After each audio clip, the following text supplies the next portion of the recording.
भाई, ये कुरुक्षेत्र देखकर लगा जैसे नेटफ्लिक्स ने बोला हो कहानी सबको पता है, बस अब एनिमेशन में दिखा दो। पर सवाल ये है कि महाभारत जैसा महाकाव्य क्या सच में 9 एपिसोड में समा सकता है? चलिए देखते हैं कौन जीता, एनिमेशन या हमारी उम्मीदें। नमस्कार मेरे फिल्मी भक्तों, मैं हूं आपकी अपनी फिल्मी डीडी और आज मैं लेकर आई हूं नेटफ्लिक्स की नई एनिमेटेड सीरीज कुरुक्षेत्र का रिव्यू, जहां धर्म, अधर्म और 3D एनिमेशन की भिड़ंत होती है। जब मैंने सुना कि महाभारत को एनिमेशन में बनाया है तो सोचा, अरे यार, फिर कोई बचपन वाला कार्टून होगा। लेकिन यहाँ तो कमाल हो गया है। 9 एपिसोड, हर एपिसोड 25-30 मिनट का, और ऐसी कहानी कि दिमाग हिल जाए। कुल 9 एपिसोड, हर एक लगभग आधे घंटे का, मतलब एक झटके में बिंज वॉच कर लो। लेकिन ध्यान रहे, ये पूरा महाभारत नहीं है, बस उसका वार जोन वर्जन है, यानी युद्ध और योद्धाओं की कहानी, पूरे ड्रामे और भगवान श्री कृष्ण के विराट दर्शन के साथ। मेकर्स को मालूम था कि इंडिया के मोस्ट ऑफ लोगों को महाभारत के ट्विस्ट पहले से याद है। कौन जीतेगा, कौन हारेगा, कौन बीच में गीता सुनाएगा। तो उन्होंने किया क्या, सीधे 500वें एपिसोड से कहानी शुरू कर दी। हर एपिसोड एक नए योद्धा के नजरिए से, अर्जुन, कर्ण, भीष्म, द्रोणाचार्य, सबका वर्जन ऑफ ट्रुथ।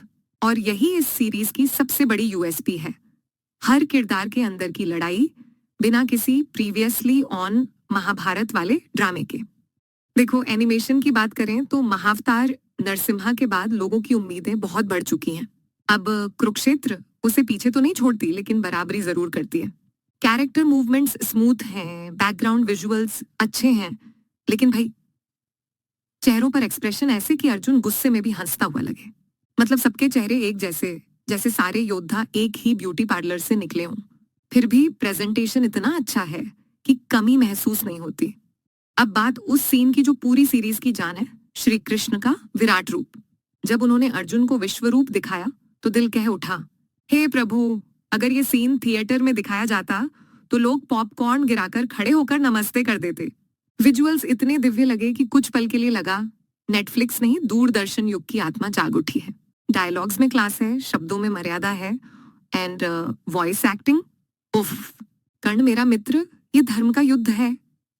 जब ऐसे संवाद आते हैं तो रोंगटे खड़े हो जाते हैं। हिंदी डबिंग इतनी नेचुरल है कि आप भूल जाते हो ये एनिमेशन है। 10 में से 10 सिर्फ डबिंग के लिए। बाकी एनिमेशन थोड़ा और पॉलिश हो जाता तो बात बन जाती। क्या कमी रह गई? तो भाई, अगर आपको महाभारत का बेसिक पता नहीं है, अर्जुन कौन, शकुनी क्या खेलता है, तो ये सीरीज आपके सिर के ऊपर से निकल जाएगी। क्योंकि इंट्रो या बैक स्टोरी नहीं, बस सीधा कुरुक्षेत्र की धूल उड़ती है। थोड़ा और इमोशनल कनेक्शन, थोड़ा और डिटेल, और ये सीरीज इतिहास बन सकती थी। फिल्मी दीदी का फैसला, 5 स्टार्स में से पक्के 3 स्टार्स। 1 स्टार शानदार डबिंग के लिए, दूसरा विराट रूप के विजुअल्स के लिए, और तीसरा उस रिस्पेक्टफुल ट्रीटमेंट के लिए जिससे मेकर्स ने धर्म की गाथा को पेश किया। देखो, महाभारत को 9 एपिसोड में नहीं समेटा जा सकता, पर यह सीरीज इज्जत से कोशिश करती है, और यही इसकी जीत है। सिमिलर सिफारिशें, महावतार नरसिम्हा, एनिमेशन में भक्ति और एक्शन का परफेक्ट संगम। Ramayan, the legend of prince Ram, पुरानी पर आज भी gold standard. Baahubali, the lost legends, महाकाव्य वाली फीलिंग पर थोड़ी हल्की पॉलिश। तो भाई, अगर आपको ये वीडियो पसंद आया, लाइक ठोको, कमेंट में बताओ कौन सा योद्धा आपका फेवरेट है, और हाँ, सब्सक्राइब कर लो मूवी की भूख को, वरना अगली बार जब नेटफ्लिक्स पे कोई रथ दौड़ेगा ना, तो तुम सिर्फ धूल खाते रह जाओगे।